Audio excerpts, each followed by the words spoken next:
The amount of money you can save by driving an electric vehicle or EV depends on several factors, like the price you pay for electricity, gasoline, or diesel. It also depends on the efficiency of your electric vehicle, which does vary. A Hummer EV, for instance, is not going to go as far on a dollar's worth of electricity as a Nissan Leaf. These issues make it difficult to show a miles per gallon equivalent on an EV's window sticker. But that isn't really what we're looking for when we compare miles per gallon, is it? We really care about how much money it will cost to drive the vehicle. Long after the vehicle is paid off and there are no more monthly payments, you still have to pay for fuel. Forever. So being able to compare cost of driving is pretty important in the overall cost consideration for a new vehicle. Unfortunately, that can't be printed on a window sticker because the price of gasoline is constantly changing and window stickers don't. The government came up with a miles per gallon equivalent, or MPGE, for EVs and required it to be included on electric vehicle window stickers. Unfortunately, it's almost useless. The window sticker also has a number labeled kWHRS per 100 miles. It's sort of like MPG for an ICE vehicle. It's a measure of efficiency. According to the window sticker, the Blazer EV can go 100 miles on 35 kilowatt hours of electricity. Today, we have vehicles powered by electricity, gasoline, diesel, hydrogen, E85, liquefied natural gas, propane, and more. No worries, though. When you want to compare the cost of driving an EV to an internal combustion engine or ICE vehicle, Texas EV have you covered.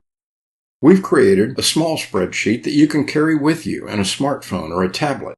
It allows you to easily compare these vehicles while strolling around the dealership.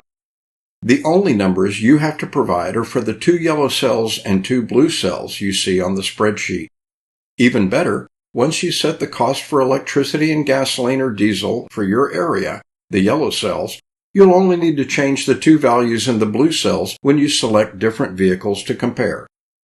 You never change the green cells. They're the national averages for each of the specs. Your miles per dollar results for both vehicles are located in the red cells. So let's start with the blue cells, since they change the least. The blue cells show the efficiency of both vehicles. The kWh per 100 miles found on the window sticker of the EV represents the efficiency of the electric vehicle. The electric vehicle we want to compare is a Chevrolet Blazer EV. The fuel economy section of the window sticker shows a government-calculated fuel efficiency of 96 miles per gallon equivalent average. According to the window sticker, the Blazer EV can go 100 miles on 35 kilowatt hours of electricity. We changed the kWh per 100 miles from 28 kilowatt hours to 35 in the spreadsheet, and notice immediately the miles per dollar for the EV drops from 20.6 miles down to 16.4 miles. That's because the Blazer EV is less efficient than the average EV on the market. Still, the EV is getting almost twice the mileage from a single dollar than the ICE vehicle does. Next, we'll select an ICE vehicle for comparison. Let's choose a Kia K5 that gets 30 miles per gallon. Increasing the MPG of the ICE vehicle from 26.9 miles per gallon to 30 miles per gallon increases the distance you can drive on a dollar from 8.4 miles to 9.4 miles. Now that we've got the vehicle efficiencies or blue fields done, we can start changing the fuel costs, the yellow fields, to what they should be for our area. kWh stands for kilowatt hour and is a measurement of an amount of electricity, just like a gallon is a measurement for an amount of gasoline.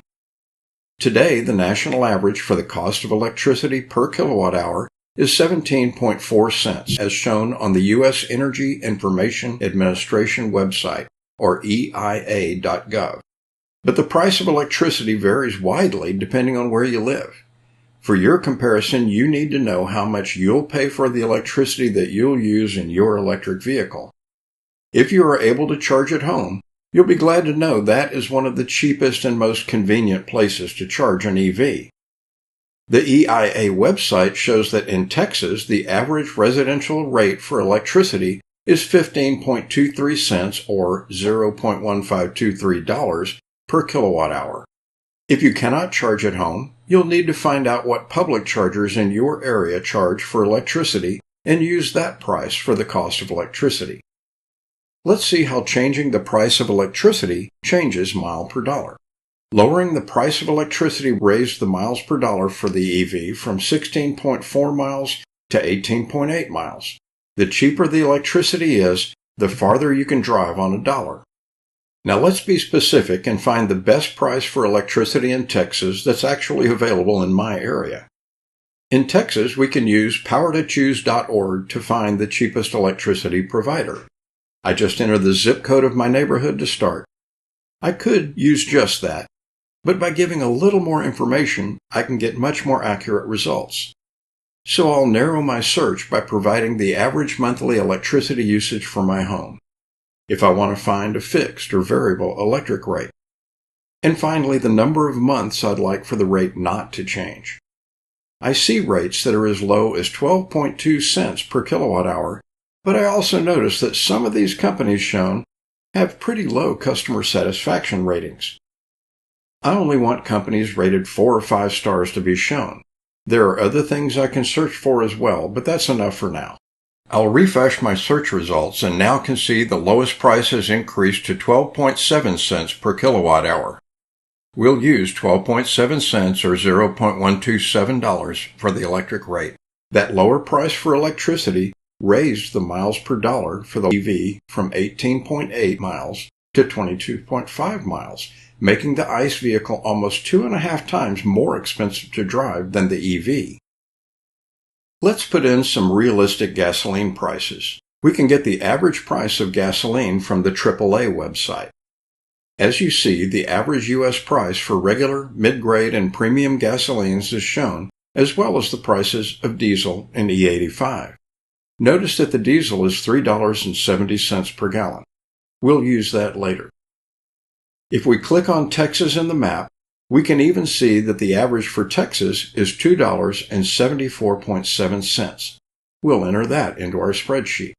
Because the price of gasoline was reduced, the miles per dollar for the ICE vehicle increased from 9.4 miles to 10.9 miles.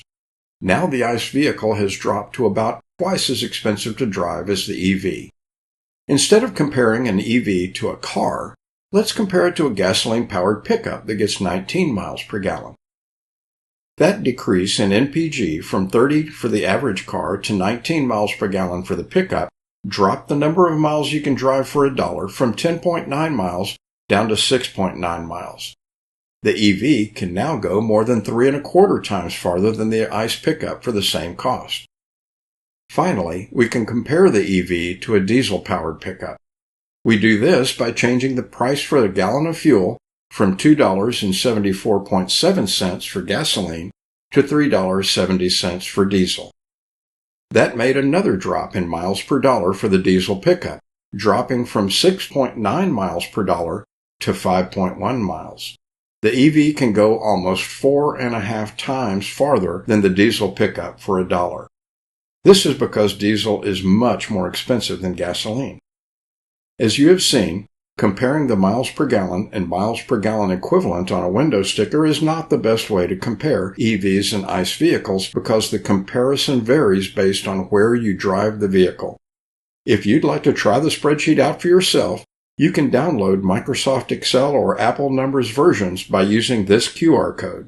I hope you enjoy using it.